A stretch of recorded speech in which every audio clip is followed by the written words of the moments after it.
오늘 제가 잡은 주제는요. 예. 전쟁과 평화의 공전, 방산과 재건입니다. 예. 그래서 이제 많은 분들이 이제 전쟁 끝나니까 방산 끝났다 싶어가지고 서둘러서 다시 이익 실현을 하셨어요. 그런데 전쟁이 끝났는데 왜 날라가? 이런 고민이 있었는데 오늘 또 증권사에서 이제 전망이 나왔는데 하반기 전망이 나왔는데 K방산 4사죠. 대표 정말 목표가들과 매출 영업이익 이렇게 전망이 나왔더라고요. 지금 보고 계시죠? 하나에어로스페이스, 현대로테, LIG, DNA 그리고 한국항공우주 이렇게 목표가가 나왔고요. 그리고 오늘 제가 종목을 선택한 이유는 LIG 좀 길어요. 디펜스 앤 에어로스페이스. LIG 넥슨이죠. LIG 디펜스 앤 에어로스페이스. 네. 아 근데 왜 이렇게 길게 이름을 바꿨을까요? 그러니까요. 네. 그러면 종토방 네. 가보겠습니다. 네. 자, LIG 디펜스 앤 에어로스페이스 종토방인데요. 이 회사가 외인 기관이 사면 빠지는 회사래요. 절대 사지 마라. 수급 봐라. 굉장하다. 그리고 천궁2 있잖아요. 네. 그리고 그런 말이 있더라고요. 방산주가 이번에 뭐 전쟁이 끝났는데도 뜬 이유가 뭐냐면 미국이랑 이렇게 전쟁을 하는 사이에 그 다 소모를 했다는 거예요. 탄약이 다 소모됐어요. 그래서 수주 물량이 어마어마하게 네. 대기를 하고 있는데 그 중에서도 이 중동 이란 쪽에서 가장 관심을 갖는 게 LIG 디펜스 앤 에어로스페이스의 천궁2다. 그래서 이 종목이 가장 두각을 나타내고 있다. 이런 의견이 좀 종토방에 좀 많았어요. 그리고 또 특별한 게 장투 아니면 사는 주식 아닙니다. 요즘 사람들이요. 조방원을 장투하세요. 못 빠져나오셔가지고 그냥 의도치 않게 장투하시는 분이 너무 많대요. 근데 저는 장투에도 문제가 특별히 안 될 걸로 보는 게 실적주니까 실적주는 네네. 장투해도 돼요. 그래요? 그 실적주는 장투고. 장투해도 되는 종목입니까? 저는 그렇게 봅니다. 그러니까 이제 기대가 있는 주식은 장투하면 안 되고. 그러니까 뭐 예를 들면 저거죠. 그 젠슨랑 관련주들. 그건 장투할 주식은 아니라고 저는 봐요. 근데 그래요? 반대로 생각하시죠. 네. 젠슨랑 관련주들이 뭔가 한 방에 있을 거야. 젠슨랑이 올 거야. 후속 기사가 아직 안 나왔으니까요.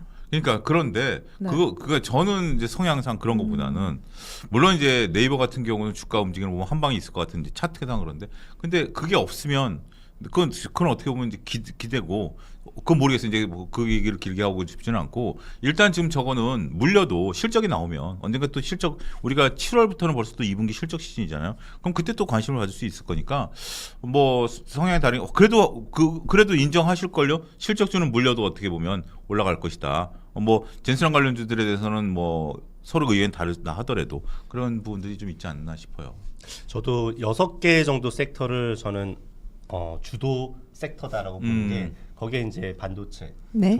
조선, 방산. 네, 뭐 그리고 나머지 이제 실적이 어쨌든 우리 소장님 말씀하신 것처럼 좀 위주로 나오는 거. 우리가 건물을 지었을 때 이미 어느 정도 분양을 지금 이제 하고 있는 단계거나 아니면 뭐 매출이 확실하게 나오는 종목들 위주로 보는 거고 그리고 이 외에 지금 우주 테마라든지 아니면 우주항공? 로봇 테마라든지 로봇? 이런 것들은 미래 테마인 거죠. 네. 여기는 당장 실적이 나오진 않지만 대신에 제대로 나중에 실적이 터지면 크게 먹을 수 있는. 그래서 앞으로 뭐 한 10년을 바라보면서 투자한다면 요런 쪽에. 그러니까 좀 투자 성향 자체를 우리 투자자분들은 내가 지금 어떤 섹터에 있느냐, 이게 미래 가치를 보고 투자하는 거냐, 아니면 지금 당장 반도체처럼 실적이 가시적으로 나오는 종목에 투자하느냐. 보통은 왼쪽에 있는 종목들은 상승률이 그렇게 높지는 않을 수 있어요. 이미 어느 정도 반영이 됐기 때문에. 그리고 오른쪽에 있는 섹터들은 미래 가치를 반영하는 순간부터 20-30%씩 막 점프를 하는 종목들일 거거든요. 그래서 이런 부분들을 좀 구분해서 각자 계좌 관리를 좀 해야 되지 않을까 이렇게 먼저 말씀드리겠습니다. 두 분 다 방산주를 매우 긍정적으로 보고 계시네요. 그러니까 우리가 단순하게 저거를 내러티브, 그러니까 전쟁 끝나면 방산이 필요 없을 것이야라고 하지만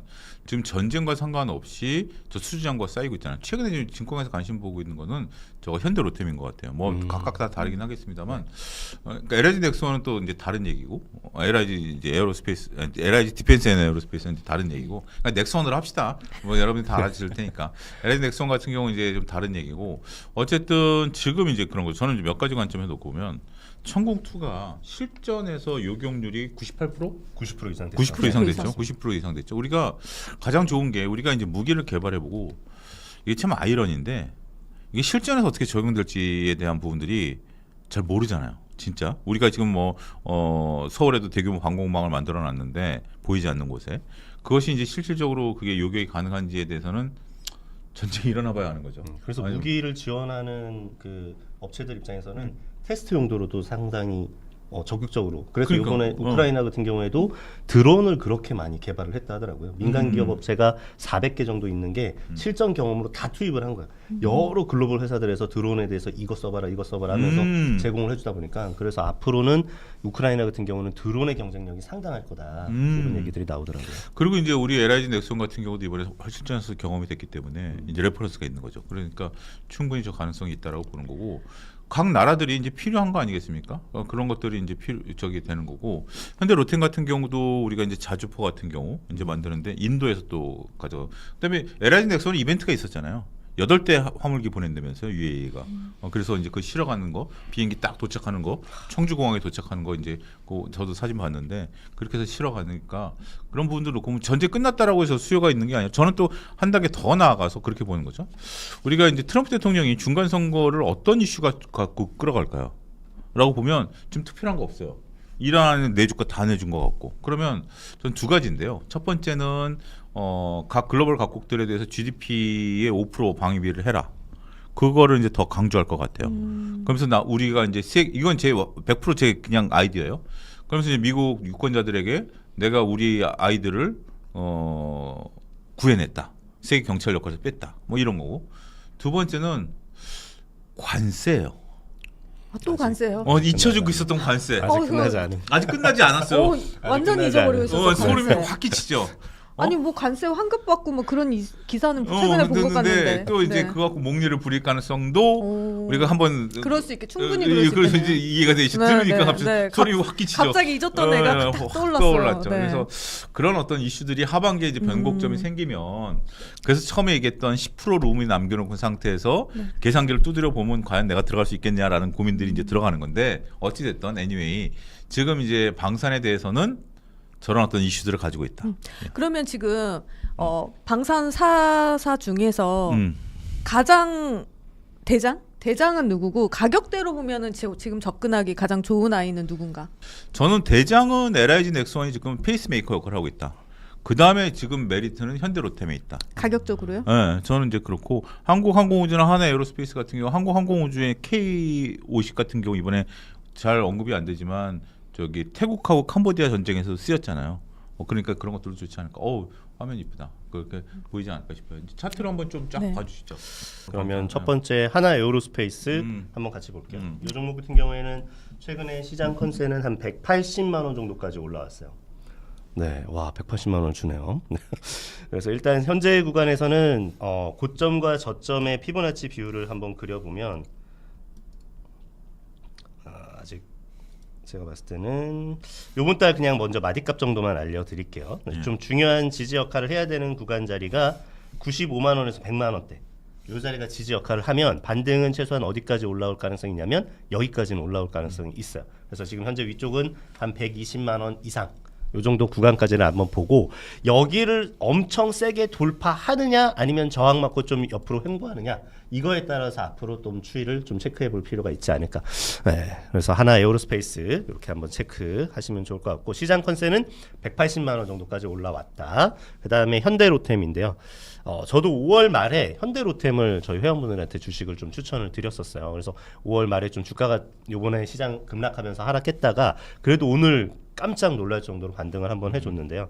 일단 요 종목 같은 경우에도 고점과 저점의 피보나치 비율을 긋고 지금 일단 먼저 반등으로 보는 관점이다 보니까 기본적인 반등 비율을 한 절반 이상 정도는 잡을 수가 있을 것 같아요. 그래서 오늘 왔던 자리가 618에 해당하는 자리였거든요. 그 포인트가 한 24만 원 부근. 여기서는 한 번 차익 실현이 충분히 나올 수 있는 구간이에요. 그래서 단기적으로 좀 나왔다가 앞으로 좀 현대로템은 중요한 자리 구간이 20만 원 초반대, 그러니까 21, 2만 원 정도에서의 지지 여부가 상당히 좀 중요하겠다.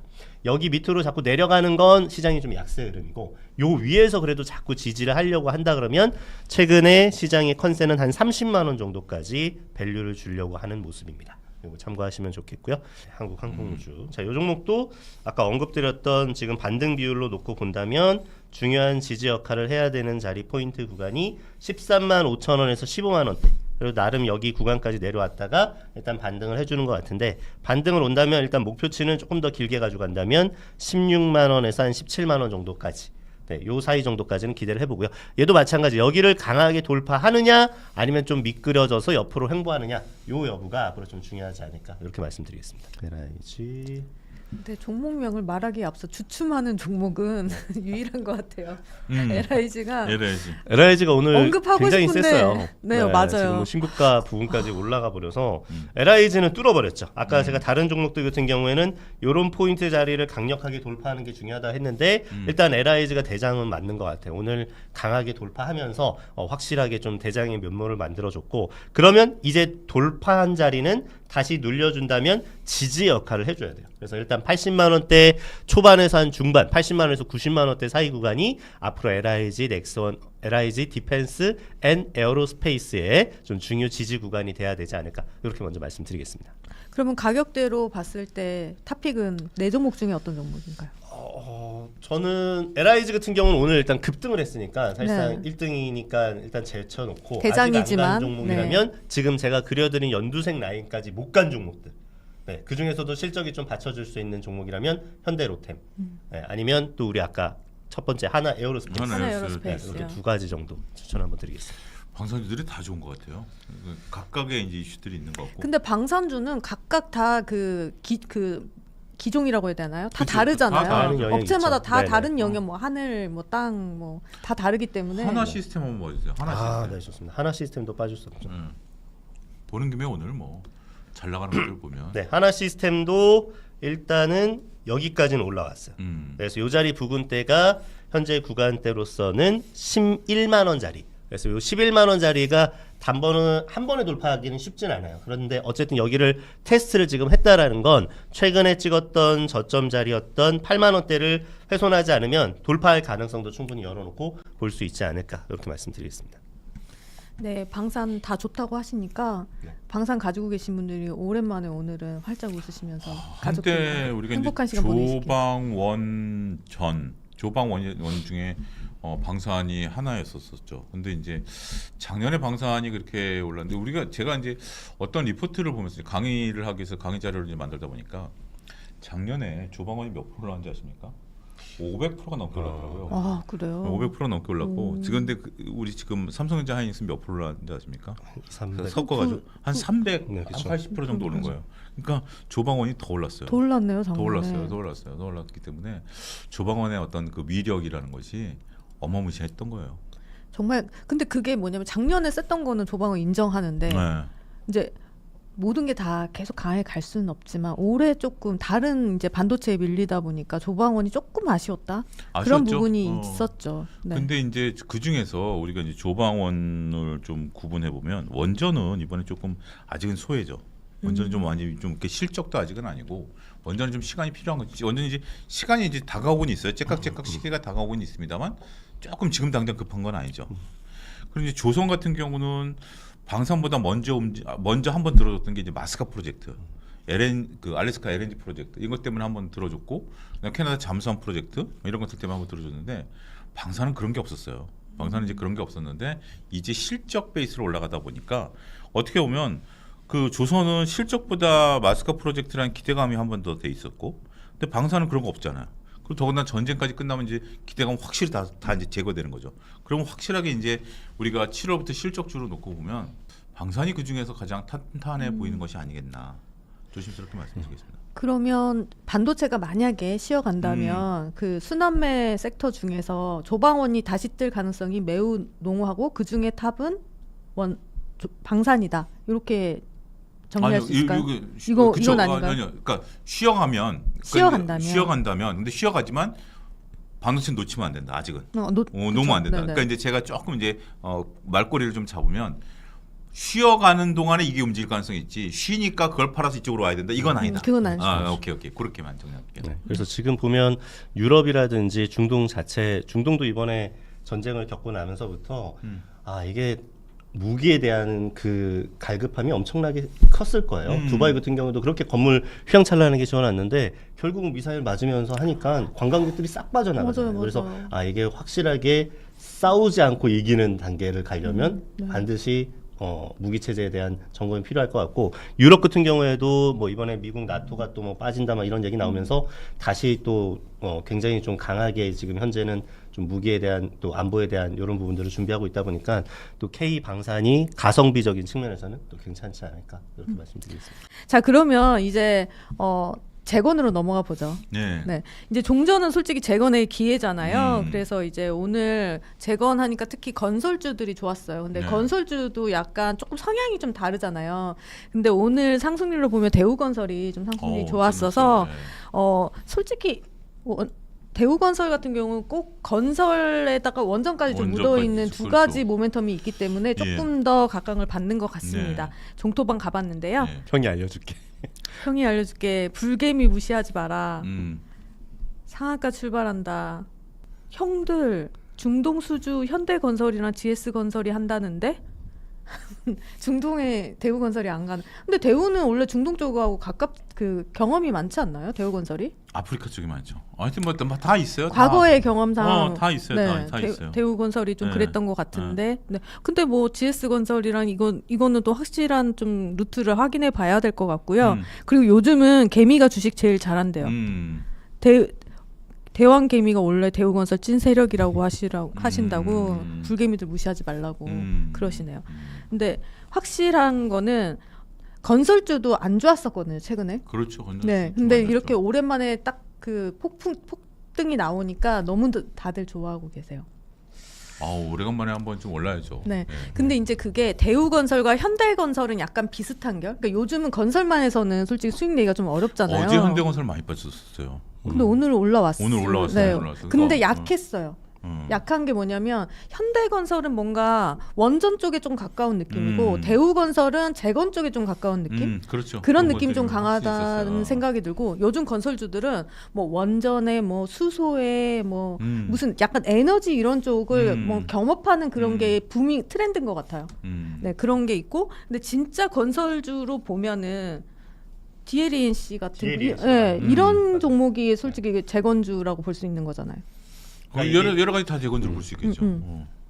그 수주하는 발주처가 기존의 거래처가 중동 쪽에 많이 있었던 업체들 같은 경우에는 사실상 지금 재건 테마에서 가장 또 그 레벨이 높을 수 있지 않을까.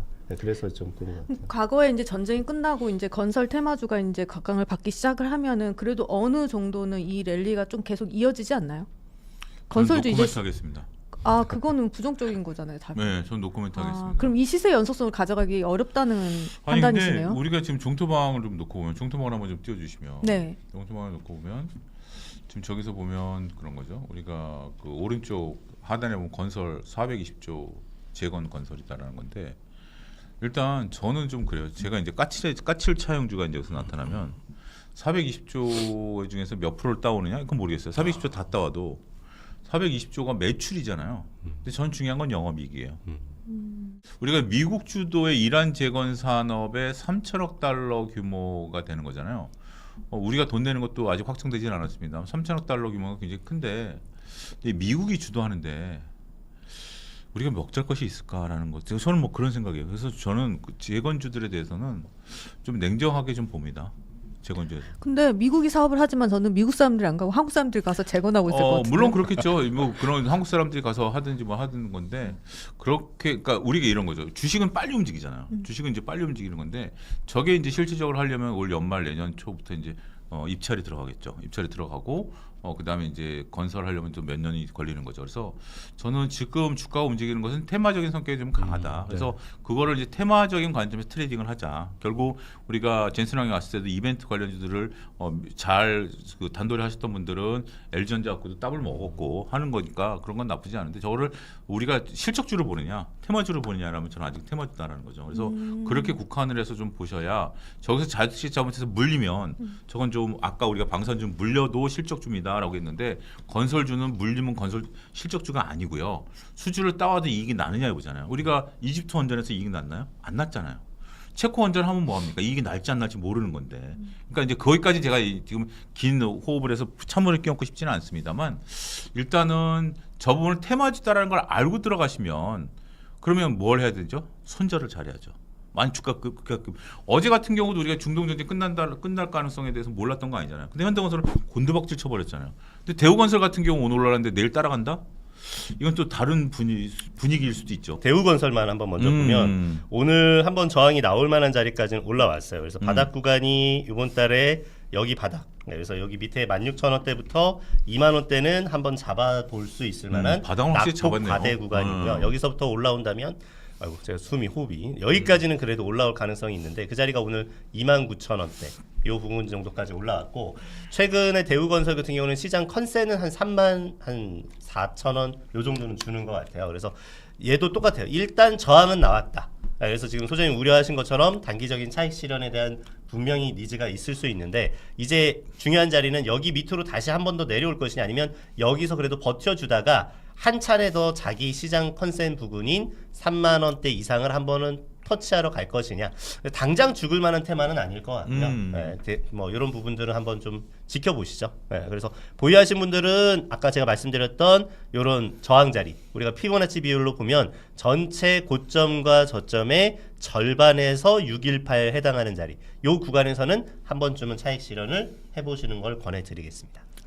그리고 현대건설은 대우건설에 비해서 오늘 좀 힘이 좀 약했어요. 네.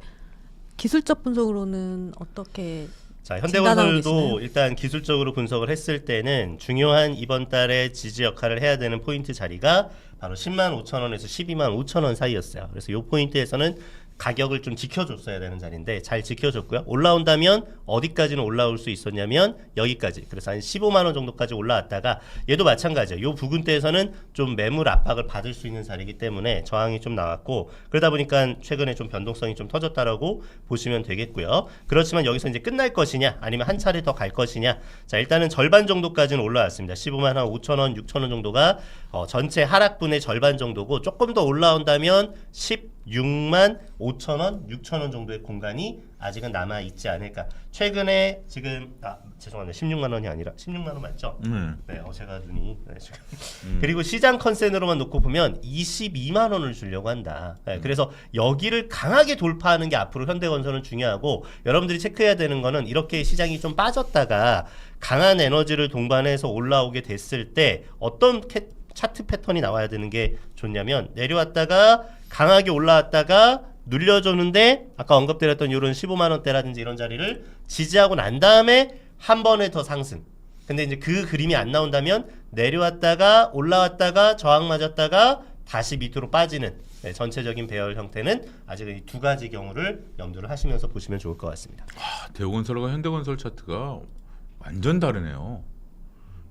이게 참 일정 방향으로 잡기가 DLENC 한번 보죠. DLENC. 네, DLENC도 한번 보겠습니다. 대우건설 차트는 좋네. DLENC는 확실히 셌어요. 셌네. 확실히 좀 강하게 좋네. 올라왔고 DLENC 같은 경우에도 이번 달에 공략을 만약에 했다면 6만 5천 원에서 5만 4천 원, 5만 5천 원 자리를 강하게 좀 지지를 했어야 되는데 뭐 그렇게 크게 많이 빠지도 않았어요. 이 부분대에서 강력한 지지가 나왔고 반등을 줬을 때는 최소한 여기 부분까지. 그래서 일단 올라오다 보니까 한 8만 원대 초반 정도까지는 올라왔고요. 최근에 DLENC의 시장 컨센은 12만 원 이상입니다. 그래서 일단 강하게 올라온 거는 감사하고 그럼 앞으로 어떻게 해야 되느냐? 21선을 그래도 살리기 시작했어요. 그래서 좀 추세를 보시는 분들은 21선을 크게 훼손하지 않으면 앞으로 21선과 61선이 골든 크로스가 나는지를 체크하시면서 그 그림이 나왔을 때는 잘하면 직전 고점도 한번 돌파를 기대해 볼 수 있지 않을까 이렇게 말씀드리도록 하겠습니다. 그러면 저희가 목요일에 다시 찾아오면서요. 또 투자 성과에 도움이 될 수 있는 정보 가지고 다시 돌아오도록 하겠습니다. 시청해주신 여러분 고맙습니다. 감사합니다.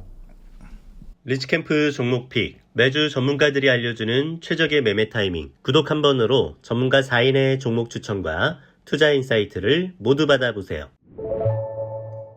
본 방송에서 제공하는 투자 정보는 투자 판단에 참고만 하시기 바랍니다. 저희 이트렌드는 개인 투자자에게 전화, 메시지 등 개별 접근을 하지 않습니다. 모든 결제는 트레이드 스터디 사이트에서만 이뤄지며 별도의 계좌로 입금받지 않습니다. 각별한 주의 부탁드립니다.